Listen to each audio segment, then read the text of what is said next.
Since I was a kid, you could call me different. I had this aunt who you could say was gifted.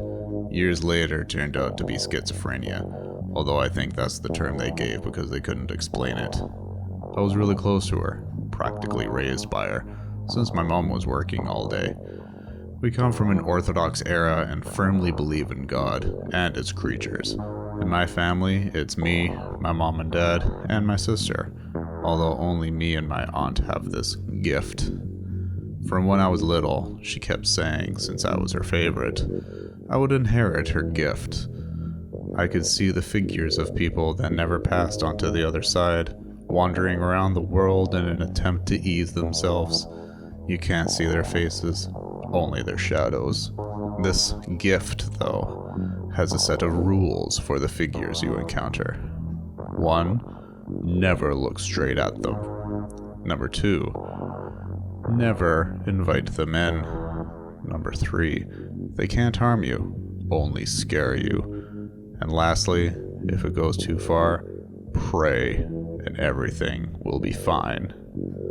From time to time, I would often see spirits in my dreams, trying to come in the form of my late grandpa, or friendly figures, even in the form of cats and dogs. The good part is that you could always sense that they were evil. I don't know how it works really, you just get it. You sense the evil in their eyes. Fun fact, I'm actually a lucid dreamer since childhood, and could always control and alter my dreams, although it didn't stick to dreams only. I remember one night I was casually playing on my computer. I heard footsteps and screaming from outside. Current time was 3:03 a.m., and when I stepped onto my balcony, I saw on the wall figures of people running with wagons, crying and screaming in a language I didn't understand. Little kids falling and being pressed to death by the feet of the others with torches in the air. It was so loud I checked the other apartments, but no one was out. The road was empty, and you couldn't see anything for miles, except for me, that could still see the figures on the wall. It was the first time that I froze and felt that I couldn't move. Tears were streaming down my face, and I could barely breathe by the smell of the torches.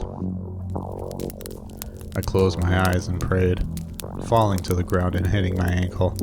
Everything went silent, and I went back inside.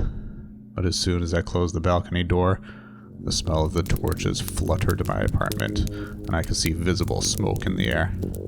I opened the window and quietly went to cover myself in my blanket, crying all night and praying. My grandma came down the next morning, woke me up and informed me that it was my time to deliver the koliva and bread. It was All Souls Day, and my uncles were waiting for the delivery. Of course no one believed me, and laughed that I had dreamt it, but I know the truth, and it's far from my gift getting triggered that day.